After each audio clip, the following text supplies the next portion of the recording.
How you doing today? It's nice sharing the information that we have from Burkina Faso on the latest development happened in the Sum province of Burkina Faso in a department called Barabule. Barabule, Jibo, Dori.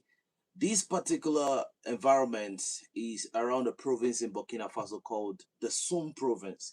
That is where you have them. Now, under Barabule, there is a place called Petegoli. I don't know if you've heard from Captain Ibrahim Traore talking about Petegoli. So, according to information, the Burkinabe Armed Forces, the men of the Rapid Intervention Brigade of the Infantry Mechanized Battalion of the 28th, component, the BIR 28, led by the General Commanding Officer in the name Captain Wenceslas Yemiogo, who also spearheaded the squads that recaptured Petigoli on the 16th of March 2026, just a couple months back. Now he has just been able to destroy a huge counteroffensive by a coalition of JNIM and Islamic State in the Sahel province. So I don't know why both team collaborated for this counteroffensive. They've just been dislodged from Petikoli.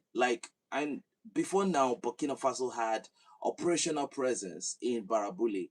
We've been talking about it on the Android community for quite a while that Burkina Faso now has operational presence in Barabule because there are Kinchi drones and the Baraktar TB2 drones have maintained area superiority in this region, but that was not enough. Now in this particular region, we have boots on the ground. Burkinabe, VDP, and Rapid Intervention Brigade personnel are now present in Petegoli. Like everywhere in Petegoli is clean, but the JNIM are trying to sabotage the defensive lines of Burkina Faso, which they have been consolidating since the 16th of March when they captured Petigoli. Now, Petigoli is part of the tri-border region that have been highly contested. Now, for Mali, the La Bezenga region has been captured, which kind of gives a serious security presence in that region. The star-shaped base have been captured, and from Niger Republic, the Tilaberi region, the Nigerian forces are consolidating. Now, Burkina Faso stepping up to Petikoli means that the tri-border region in the Sahel will soon be a thing of history. So the question we have to be asking at this point is, what will the West talk about when the Burkinabes are able, and the entire alliance of Sahel state have been able to capture the full region? Now, again, Burkina Faso have been going on the offensive recently. I mean, the intensity of their offense is very, very huge. And they have made some change, some administrative change to their operation to support their offensive operation. I'm talking about now Burkina Faso spends about 25% of their budget on security. All right. But we're going to get to that. But for now, according to information, 18 JNIM components that participated in this counter-offensive against Burkinabe defensive positions were seriously subdued. According to information, under the guidance of the Rapid Intervention Brigade of the 28th Battalion, coupled with VDP personnel in Petegoli in Sum province in the Barabule region, recovering multiple AK-47 rifles and ammunition, radios, Starlink, satellite accessories, DJI drone, and according to information, they recovered beddings, they recovered medication, and they recovered foods. I'm talking about raw food like bag of rice, bag of beans. They recovered those food materials from them. And according to extensive reports, given the image that was provided, they equally recovered some CFA franc banknotes from this enclave. So good job from the Rapid Intervention Brigade of the Petigoli region. Good job from the VDP. I mean, just good, another successful operation by the FDS of Burkina Faso. This only means that Burkina Faso is on point. Now, before every major counter-offensive or penetration by the elements that work for you know who, that gets funded by you know who, uh, so they try infiltration methodologies. So when they try this infiltration, what they do is they want to test the security alertness of the nation's defense forces. So what they do is they try sabotage operation, they infiltrate, sometimes they launch reconnaissance operation with these DJI drones that is being powered by Sterling satellites. So that's what they do. So they launched this operation from certain guerrilla command control centers so that they can just check what is going on. Sometimes they launch this operation to know the number of personnel in certain defensive position. But unfortunately for them, this is a situation where I personally would say that the Burkinabes have been able to show that, to me, these guys are the best. Honestly, I am sorry to say this. I've not seen a rapid intervention brigade uniform on a JNI personnel. Like these guys, literally, when they neutralize officers, they used to wear their uniform just to show you part of their PR stunt that we achieved greatness. Up until recently, when we discovered that there is a certain country that now produce uniforms for them so that they can camouflage, like the National Defense Forces. But I have not seen the Burkinabe uniform, like the rapid inter. I've not seen it on, I've not seen it on enemy component. And one of the things I've noticed about the rapid intervention brigade on different operation, even when they run into IEDs, because they have a huge column, you don't nobody. The only thing I saw from a BIR was like a lapel from a BIR personnel. They ran into IED, um a boot on the floor and a lapel. Not like these guys. I think they don't leave anybody behind. They are different. I have not heard in any report that Rapid Intervention Brigade got subdued. I've no. I go to even Western Ocean sources. I have not seen any of this information, and it is shocking for me that Burkina. If you look at where Burkina Faso is coming from, a lot of you don't understand what we are talking. A lot of people cannot communicate. Do you know why? Because, and when you see Burkina Faso forces taking food supplies to those local village, and you see those little children and those women shouting eBay, eBay, eBay, a lot of people think this is PR stunt. But when you check back to the time when they had democracy and you look at the situation in Burkina Faso, we cannot even beat our chests that the outskirts of Ouagadougou was safe. You cannot beat your chest. Captain Ibrahim Traore said something, and I want to say it. I want to like repeat what he said. He said that when Burkina Faso went to war against the terrorists, he said they didn't have their own guns. I was talking to one of the guys on the field. He said that at that time they borrowed weapons from their neighbors, right? And after after the operation, they have to return those rifles back. Even Captain Ibrahim Traore says sometimes the only way you know a Burkinabe soldier is the uniform and probably a stick. So how do you even enforce law and order with that situation? But you had French forces with the guns, with the bulletproof, with everything. They did not even have bulletproof. But you have, I don't know if a lot of you have seen one of the old pictures of Captain Ibrahim Traore on the field. That picture looks very, very disgusting. It was like he tagged so many clothings together so that he can have positions where he can fix his mags.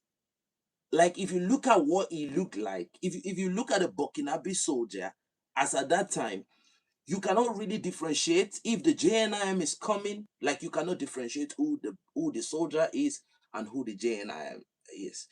Now comparing that time to this current improvement and what Captain Ibrahim Traore looked like in that uniform then, that was what the security situation looked like compared to how the soldiers move now. I would post the picture on I will try to post the picture on our posts here on YouTube, and I'll look for the picture and I'll post it on Telegram. The picture was terrible, so that you understand where they are coming from. So when you see all those villagers shouting eBay, eBay, it is because many leaders have led Burkina Faso and the situation was not even close. So when the Western media wants to, float this narrative to you, you know it's fake. Because when they were there, the situation was bad. So it makes us ask the question, was France really there to help, or they were occupying forces? Because if you are there to help people, if your purpose of being in Burkina Faso was for Burkinabe sovereignty, you should train the indigenous troops to become better, not to make them useless while you position or posture yourself as, you are the Messiah, and the intention is different. In turn, you control the resources and everything. So what we have, and I'm giving this to Burkina Faso because these guys are not, they are not. You don't have Sadat. You don't have, like, a lot of people continue to say there are these forces, there are that forces in Burkina Faso. I don't know. I don't think they are there. If there are any foreign personnel in Burkina Faso, they are probably instructors. Maybe Burkina Faso just bought a new military capability and those instructors are there to train Burkinabe personnel on how to operate that capability, and as soon as they're done, they leave. So you think a foreign military component will come and train Burkinabe when you have men like these guys like Wenceslas Wedrahogo, you have Papa Parfait, you have Captain Watao. Like they have these guys that, like these guys, I would say that they are very professional, they are elite. I mean, I posted a video on Telegram and guys, you saw the way the rapid intervention brigade, no, not that was the first attack. You saw the way they conducted themselves. Even without the presence of Captain Ibrahim, of Captain Watao, he wasn't there. He was at the Ivorian border conducting a different operation. So the first attack was split into two. Look at the way they conducted themselves. That was class. So you have those kind of guys, and these are not even the ones that train the personnel. The ones that train the personnel are still different. So, like, there are levels in Burkina Faso. Now, don't forget, there are police special forces that are equally good, like the Buffalo Squad and, one Bieba and all of that. We are not talking about, that's not even the cream of the crop. I think Fossa Tech is the cream of the crop. Then you have some other elite special forces units. And these guys have both, local training and they travel for courses and all of that. Then Captain Ibrahim Traore always emphasized on hardening the troops. He'd be like, go and toughen them up. Not just you graduate and you learn. No, no, no. They toughen you first. He always emphasized on it. Then you now start bringing it down to the rapid intervention brigade. So look at the level. If we can say rapid intervention brigade is good, then imagine those special forces that are still ahead of the rapid intervention brigade. That was why the coup d'etat that they planned with Damiba, like, are we even? It will not work. Like Burkina Faso has this particular military doctrine that I don't think an infiltration will work. It will not, because every province has rapid intervention brigade battalion. Every single province has them. So how many of the rapid intervention brigade are you going to meet before you can even get to Bobo de la Soul? Or like the number of rapid intervention brigade you have from the Ivorian border to from Benin to like those, there's so much. All right. So now Captain Ibrahim Traore said we had to borrow guns from our neighbors. You know, that's going to be another country. And France was there at that time. So the question is, what was the presence of France? What was the meaning of that presence? You were there, they were borrowing guns from neighbors. So that means the presence of France had nothing to do. Listen carefully. Captain Ibrahim Traore said, and I want you to think about this I want you to think about this like from a neutral standpoint. He said, we didn't have our own gun.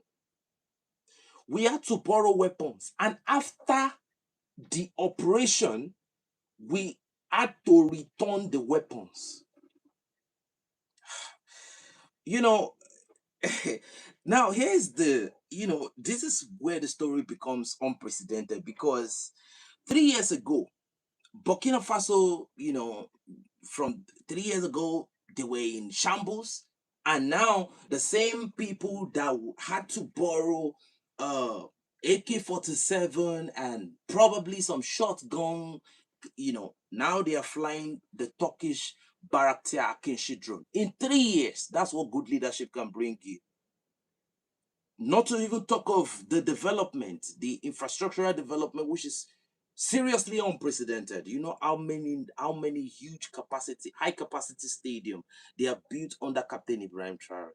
Don't forget, CAF and FIFA did not allow Burkina Faso to host any football competition up until Captain Ibrahim Traore had to renovate the stadium. Look at the ultra modern stadium they now have. They now have multiple now. So this guy is getting the job done at God's speed. I know this cannot happen in a democracy. Please, it cannot happen, because you have to pass it from the executive to the legislature. The Senate president might not agree. The Senate president can remove the president, but the president cannot remove. Like the way democracy is built, you cannot succeed. It's not.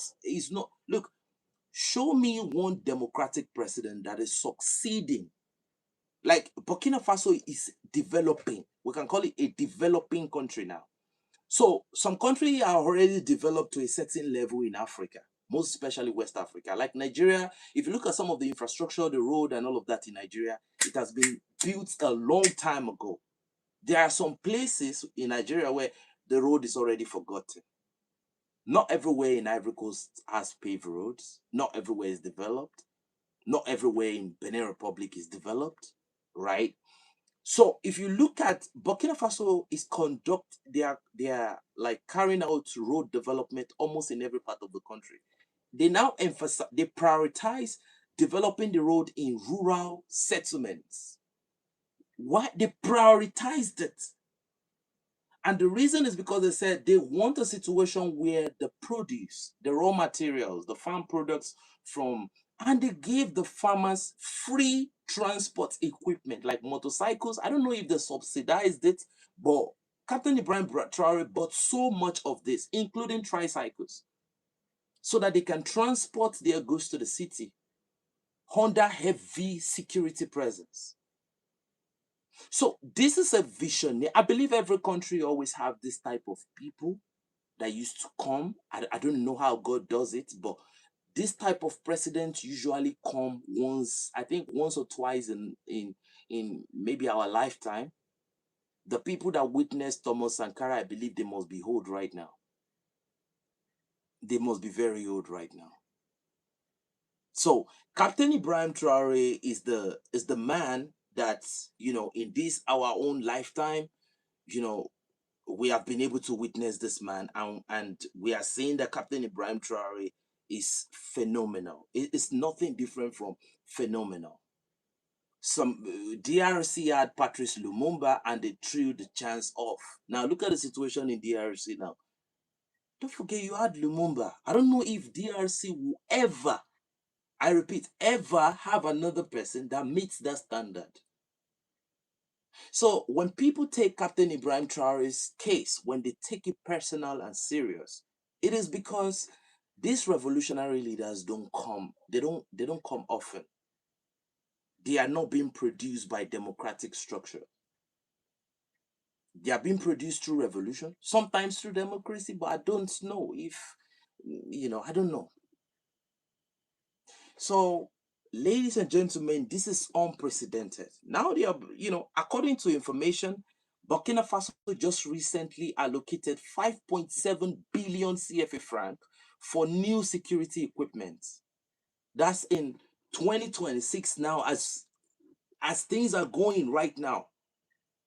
5.7 billion CFA franc. If it's in Nigeria, that money is for probably one politician.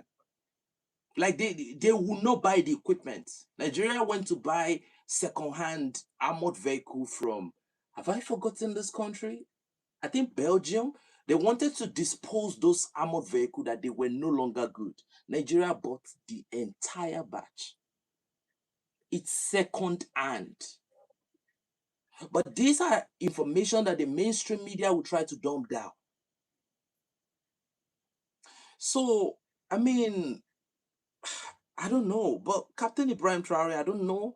I don't know where his orientation was formed and all of that. This guy is phenomenal. So, according to information now, the defense budget of Burkina Faso now has now moved to 25% of the entire national budget. Defense is 25%. And this is part of what the Algerian president Abdul Majid Tebboune said that why are they emphasizing so much on security? Because they know who all of you are. They know what time it is with every one of you. If it was France and France had to fly all the way from Europe, it would have been a simple case. But because most of your neighbors that posture out for the public, telling lies and all of that, they know who you guys are. The last coup d'etat was launched from Ivory Coast. Ivory Coast wanted to extend security hands to the Sahel. Okay, let's partner, let's work together. Let's have bilateral security talk. You had to make that statement from Paris. What type of people are these people? You cannot speak from Abidjan. So for you to make that type of statement, you went to kneel in front of Macron. So you took the anointing, right? Then now you can speak. Is that a country that has sovereignty? Or is it just you know? And I'm scared. If you look at the way insecurity is escalating in Africa, if care is not taken, I'm scared that a time will come the massacre will be so bad to the point that a lot of these people might not be here no more. A lot of these people that be like, oh, I want to go and cast my, we just got a good, like, they, because if you look at the number of people that get neutralized by the day, you wonder how. Where they're kidnapping people recently in Oyo here, there is gold all over the place. There is gold all over the place. And the guys that are kidnapping are the same guys that are doing artisanal mining there. Who do you think those artisanal miners are working for? They're working for your politicians. And it is the fact that people can see this crime, but they are very indifferent towards it. And if you look at the way it's escalating, a time might come, those people might not be here anymore. Because I feel in the mind of the Europeans, because one will wonder, how many Europeans do you have that they become so bold and arrogant to the point that they are insisting on waging all-out war with Russia, even given the superior capability, the superior numerical advantage in population, right? So if they go into a full-blown war, where do you think they want to get those additional soldiers from? I'm just asking because I've been thinking about this for a long time. You see, all of you puppets around the way they pass like start using GMO, and your government you're like, yeah, that time might come. I don't know what strategy they are going to use, but you might end up on the front line in a place you never ever imagined. This is how bad this level of puppeteering has become. Because I have this thinking, I'm looking at it with the arrogance, with everything. I think some of our neighboring African countries here, to be honest, including Nigeria, I feel like these are no longer independent territories. I feel like the word sovereignty should not be applied to these people. I think you should just say, like Nigeria is like, let me be very, very honest with you. Right now, as of today in real time, Nigeria is like a British territory in Africa. If you look at all the way everything goes, the way everything is going from every level, is like a British territory in Africa.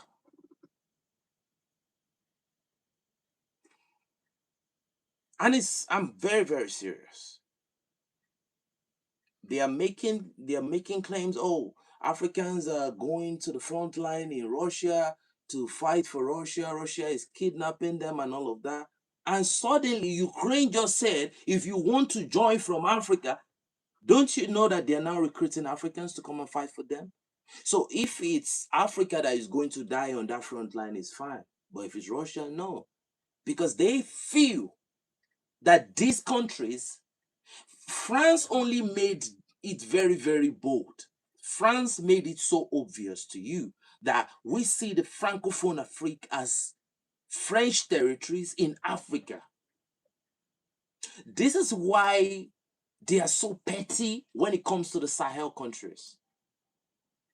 This is why they were taking resources as if the people in that territory were non existent. It is because of this paternalistic feeling. We own this land. And if people don't get their act together, it's going to get a lot worse. Because I feel like until somebody comes in and people, put themselves around that person, it's going to be a lot difficult. Very, very, very difficult. And they are still going to continue to sow discord. And I just want us to get used to this thing. We shouldn't be shocked again when we hear that Emmanuel Macron and his lackeys, sponsored by France and all of this. We shouldn't be surprised again. Even Russia, they have FSB.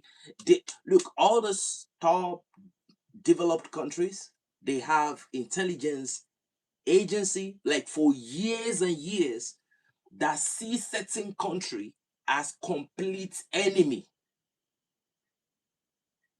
All right, they see like everything about that country, they see it as enemies. Like if you are from that country as a citizen and you enter into their territory, they are monitoring everything you are doing, like your phone calls. Like I'm telling you, you can't even imagine how much high they have on you. Every breath you take, once it goes left, don't try to imagine that they don't have you. Like they already have you. And we Africans just think, oh, we are free people, nobody's watching us. And when we see these attacks, we think, oh, then we should speak up. No, it's not about speaking up. We have to come to a point where we will live with this truth that some people are coming out for us, and we have to just establish that, okay, this guy is not a friend. When they move around, even if they're coming smiling, we just have to be on point, like, yeah, we are watching you. The enemy is never like the CIA in the US. When um what's the name of this US female, Candace Owen, when she traveled to Russia, you saw the condemnation. It is not because she's not supposed to be free. It is because the United States sees everything Russia as like, man, this is too dangerous. It is national security interests. Russia might not make it obvious, but I'm telling you, if you come from the United States, they are on point watching you very, very closely. They are not playing around with you. And it is only in Africa where anybody that is not black come in, they might not even worry about the passport. Everybody is smiling. You want to take some pictures. Man, so families, I feel like the more I'm saying these things, the more I'm burning too much energy. I'm burning too much energy. So, according to information that we've been gathering, if you look at what Burkina Faso looked like in 2022 from a security standpoint and developmental standpoint, and it's almost difficult to put the Burkina Faso of that time. You put it together in the same context with the Burkinabe of today. Now, a lot of people ask the question, why two coups in like 8 months? And what was actually going on at the time, from the president that Emmanuel Macron came to disgrace in Ouagadougou to Damiba, and when Damiba came in, the people supported Damiba, right? But they quickly discovered that Damiba started compromising, bringing, you know, what's the name of the guy that took out Sankara? Compore, bringing Compore in, bringing a lot of enemies into Burkina Faso, which the Burkinabe people see as like, we don't want those people around us. You start bringing them, like he started doing everything, and he started telling people, you have to deal with it. Then he started becoming very, very unpopular, and he started implementing the policies that was in French national interest, in completely deserting the Burkinabe national interest. So what happened? The people were already on point with the coup d'etat of Captain Ibrahim Traore. The people wanted Captain Ibrahim Traore. But what I didn't know, in my opinion, was I don't know. The people, I'm sure the people did not know it was this intelligent. The people did not know it was this good. I believe some people knew, maybe probably among the military and maybe his family, maybe his personal family. But I think a lot of people would not know that this type of person exists in that country. And boom, look at where Burkina Faso is today. You can argue that these are some of the best leaders in the world, not just in Africa. We are seeing a lot of things that is going on. How many leaders in the world is acting in the interest of their nation? Captain Ibrahim Traore is on a whole different level. Look at Assimi Goita.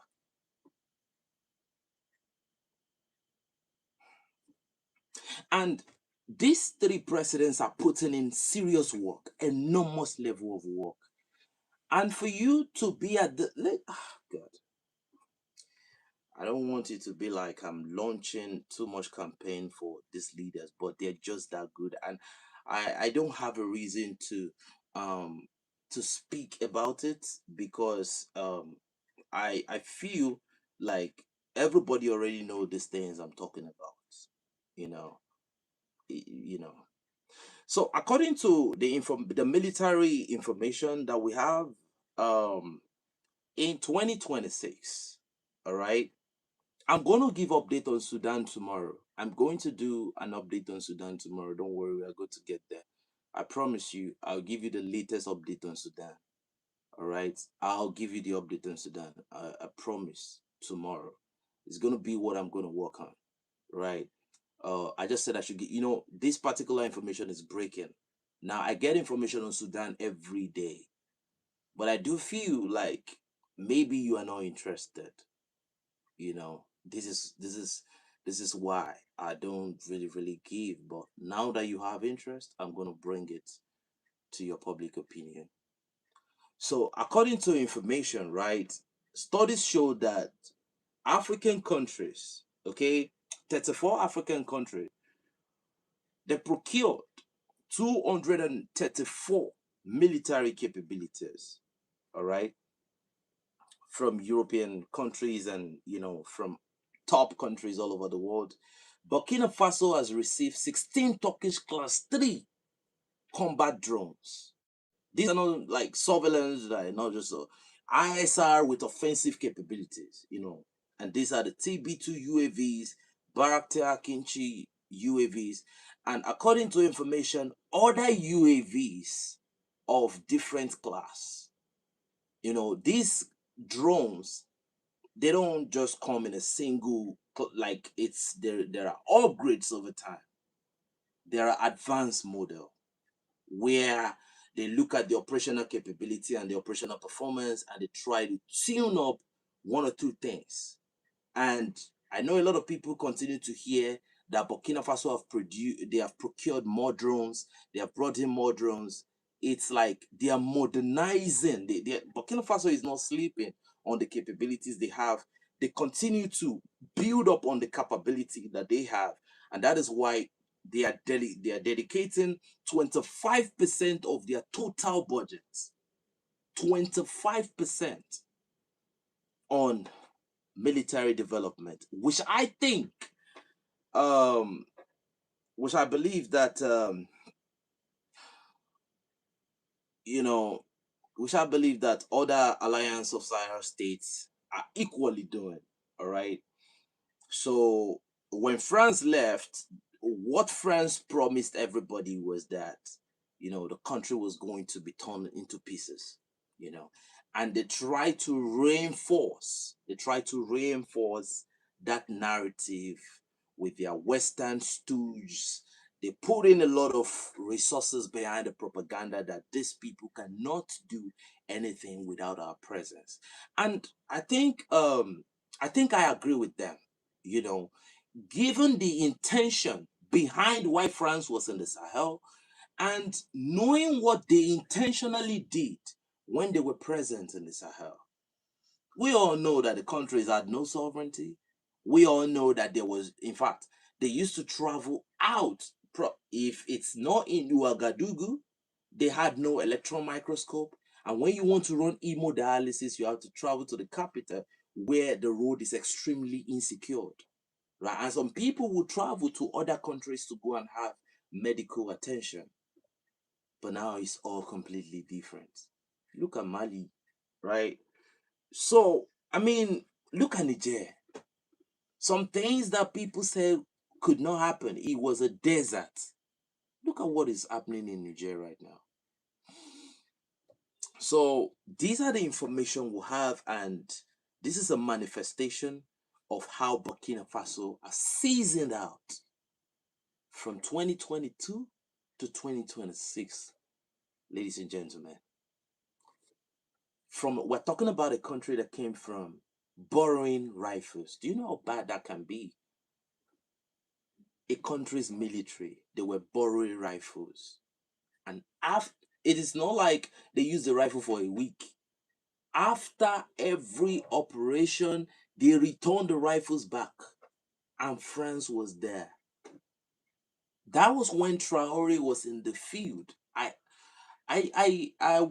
said I will post that picture so that you can see what he looked like. I think the uniform he wore, no, that was not a uniform. The tactical piece, I'll call that thing a piece. That wasn't packard at all. The tactical piece he put on, I think it was so that thing must have been sewn with bare hands. I think that was what they used to. We call it tacking. It was tagged together. That thing looks so rough. If I see it on someone, I would probably think that person is mad. Like you call yourself a military personnel, you put that thing on. You put that thing on. I will probably look at you, and I'll probably tell people that this person looked like a terrorist. So that was to tell you how bad the military was when France was there. And that is why France is, France always had the knowledge that these people are just 1 seconds away from a coup d'etat. France knew that when it comes to like revolutionary, anti-imperial revolution, they know that Burkina Faso is always very close to it. from what they faced with Sankara, they knew. So they made sure that the military was so weak, so that if anything would happen, they were going to run through them very quickly. Now, that was why when the coup happened, France told the civilians in Burkina Faso to get in. All right? They told the civilians. I was talking to a Burkinabe civilian who told me that France told the civilians in Burkina Faso to move in. They wanted to have a one-on-one confrontation with the military, and the civilians came outside and be like, if you want to take him out, then you take everybody out. Then what did France not see? They didn't see Russia coming. They did not. Even Ghana was setting up the stage. Ghana, Nigeria, like all these fake West African ECOWAS states, they were setting up the stage for a United States with French intervention, a military intervention. You know, US was in Ghana at the time, and President Akufo-Addo was already anticipating, locking on with Burkina Faso. And already, Alassani Ouattara and the rest, they were already talking about putting in resources and, getting the standby force and, the financial resources to, to sustain their operation. They were ready to fund it. But these are people that cannot fund anything in the interest of their country people. I have seen videos. Some Ivorians, they live like they live like people that, the last stronghold of ISIS in Mosul, when that place was destroyed, that's how that environment looked like. But you can fund the invasion of a sovereign state that is supposed to be brotherly to you with money that you're supposed to spend on the development of Ivorians.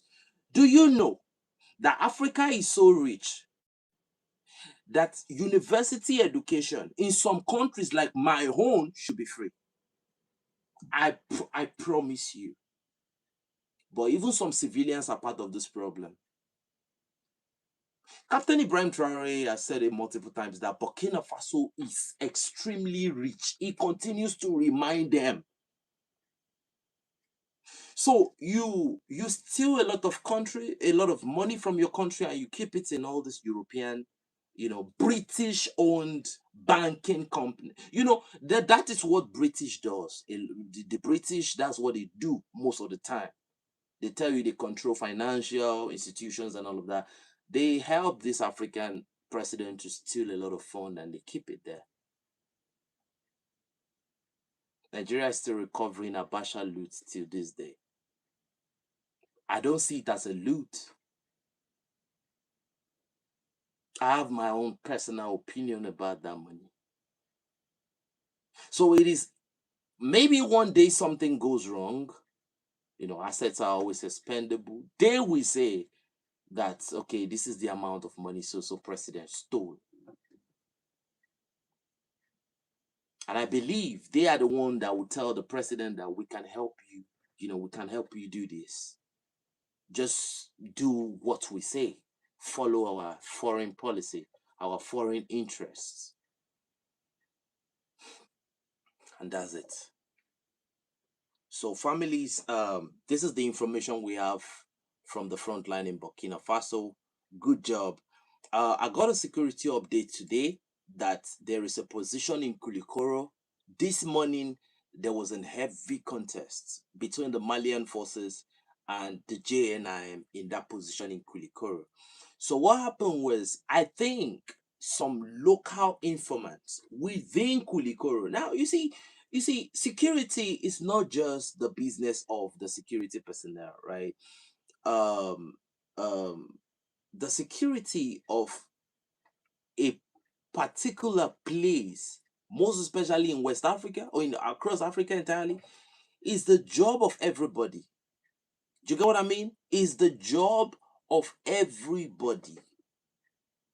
So when you see that strange person, that we know ourselves, no matter how bad it is. Like, I can promise you that I know everybody in this environment. So if I see a strange face, Like you are going to have to, like we are going to have some very, very serious conversation. Like if I really see that you are strange, we have to have a serious conversation because, you know, you have to be very dangerous because your life depends on it. So I believe that there were some informants in that environment. So the JNI came for photo op, for propaganda video, and immediately they got there. They made some videos and immediately they posted it to Western media. But immediately the intelligence got to the Malian forces, the drones came in, they were already out of the place. How they disappeared, where they went to, I don't even know. But what would the Western media say? Can the JNI match the Malian armed forces on the line of contact like 1v1? Like they run into each other and like, no, they cannot. You saw the recent video of the Malian armed forces and the Russian African Corps leading a convoy. I think it's in the Timbuktu region, leading a convoy. And the JNI tried to use improvised explosive device, and they used their engineering reconnaissance team detonated all the IEDs. And when the JNI saw that that could not work, they tried to open fire to the rear flank. They tried to open, not on the military, they were targeting the civilians. And the Russian African Corps and the Malian armed forces went after them. Did you see the speed at which the JNI started disappearing? Like it was as the way they scattered, it was as if they are not returning to the same place. So it just shows you, if you've seen any attack on Malian forces, it's probably a single vehicle. Go and look at all the video you've seen. It's probably a single vehicle, and I'll tell you what happened most of the time. That even in Nigeria, it's not like 1v1. They don't have the skill, they don't have nothing. So what they depend on is like you run into an IED, and even when the vehicle has been completely destroyed with the IED, they start firing all the bullets they have from distance. They don't still have the confidence to approach the troops. It tells you a lot about where they at mentally. You can see even while they were running, the Malian armed forces and the Russian African Corps seriously subdued these elements. The difference in professionalism will always show. Difference in marksmanship will always show. The capabilities will always show. So this is where we'll drop the curtain for today. And the Nigerians, they continue to consolidate on their military around their strategic security positions. So Algeria is saying they support Niger. They are ready to stand with Niger in any situation. If Niger needs any security assistance, they can. I just think they are talking too much. I think Algeria is. I don't know what is making. I don't know what is fun about it.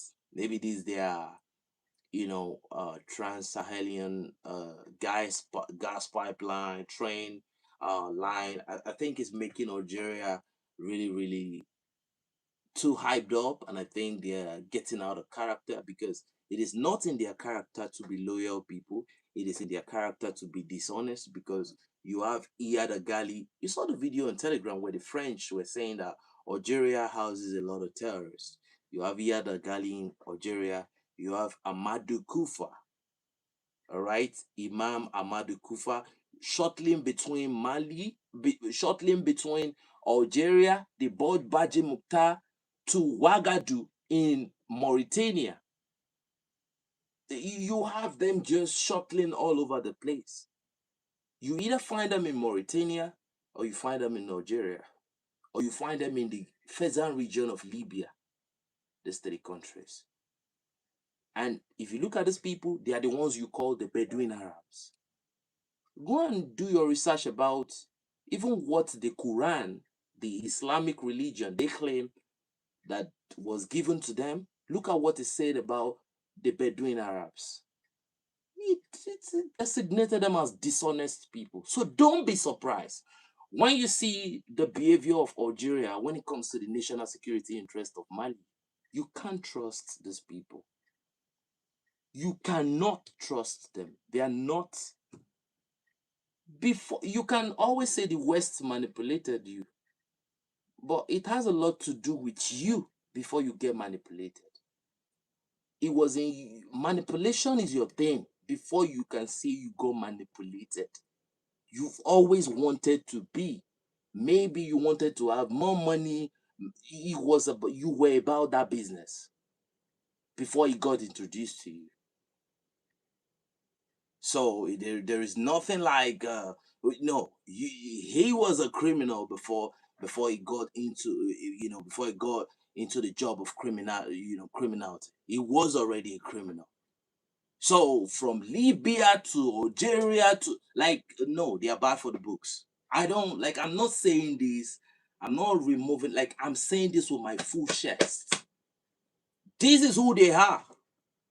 So if you collaborate, like, there's nothing to collaborate with all the Maghreb countries. Forget it. I know a lot of people are like, oh, United Africa. Have you seen what is happening in Libya? The open air slave trade. You've seen it, where it's black Africans getting sold for as low as $300.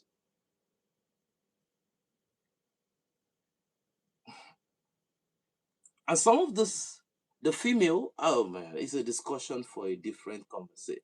Like, it's a different conversation. And you want to tell her, like, no, no.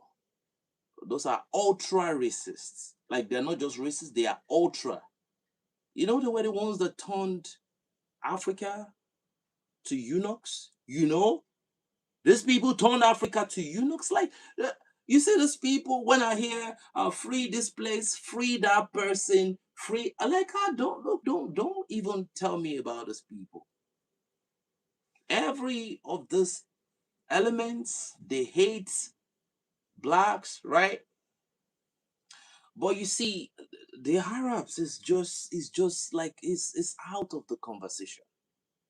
Don't tell, there is nothing, like, there is nothing good. Tell me one Arab country you can say something good about. Tell me one. I need one. Saudi Arabia. What can Saudi Arabia develop on their own? They cannot even secure themselves. US special forces are securing them there. You have US bases there. You have US capabilities there. You can't compare the Arabs to the Persians. So when you call Persians, you're talking about Iran. Those ones are different. They are not the same people. The Persians and the Arab are not the same people. So some people always get this conversation twisted. They get it twisted. Mauritania abolished slavery. But if you look at their behavioral psychology, you still see that hate there. Where a minority rules over a majority with the interest of France. You know, they are there because it is in French interest to have them there. Is there any strategic resources that Mauritania has that they can use as a bargaining chip on a serious, negotiation table? No. Some countries in Africa, their own strategic value is they are the staging point for the destabilization of their neighbors. That is who they are. They are the staging point to destabilize their neighbors. So everybody is strategic.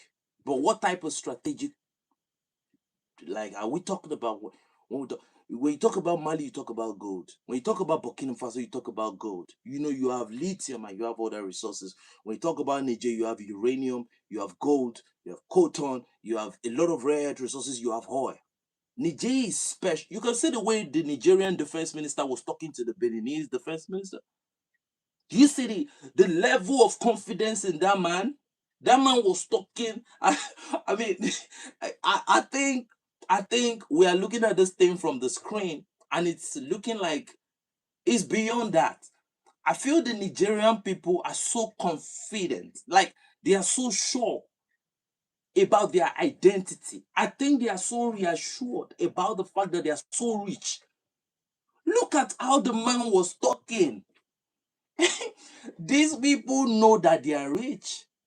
You can see that the French were showing General Abdurrahmani Chiani their latest military invention and upgrade. They know they have the wherewithal to afford it. They know. Look at how he was talking. He was so confident. And this is how Africans should be. You want to sell your people and your resources for dollar. Do you know what will happen to dollar tomorrow? Like, you don't know what will happen to dollar in the year 2027. Don't worry. Some countries were superpower. Where are they today? The US is not like a forever superpower. It was once nowhere. In the days of the Red Indians, it was nowhere. Like, when even after it was invaded, like, it was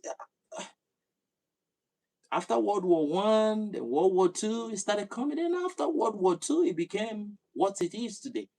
The British became so weak, and they had to handle the whole thing to the US with mutual agreement and all of those things like that.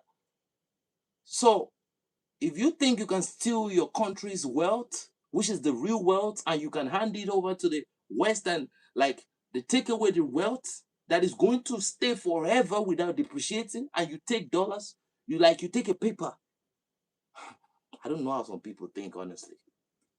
So, ladies and gentlemen, at this point, I want to bail out, and I promise you, tomorrow we'll be talking about Sudan, and we'll be approaching from a good security standpoint. Like, I have a lot of information about Sudan, but I'm going to have to cluster a lot of information together, but we are going to have a lot of fun. So I really want to salute you for your time, your very valuable time that you've shared with us today. Really appreciate your presence. I know there are a lot of people that come into the Andre community every day. I want to appreciate you. And for those people that are just passing by, we really appreciate your time, staying around. And if you value what we do, you can just help us by hitting the like button. It doesn't take away a penny from your account. Just hit the like button. All it takes the video up, and you can leave a comment in the comment if you really, really enjoy what we do. I look forward to meeting you guys tomorrow. Thank you, and God bless you all. Salute.